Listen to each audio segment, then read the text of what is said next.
عرضی روزہ جو توڑ دیتا ہے، کئی لوگ توڑ دیتے ہیں، بامر مجبوری جائز ہے، ڈاکٹر کہتے جان کا خطرہ ہے تو جائز ہے، ورنہ روزہ رکھ کے توڑنا بہت بڑا گناہ ہے۔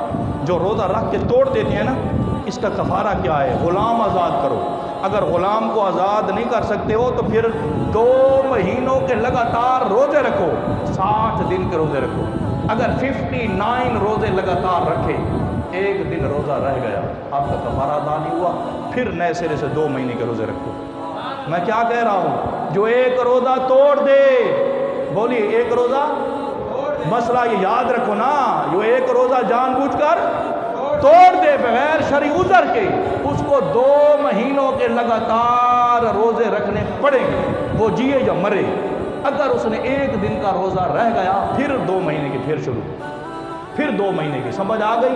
تو روزہ توڑنا، بولیے روزہ توڑنا نہیں چاہیے۔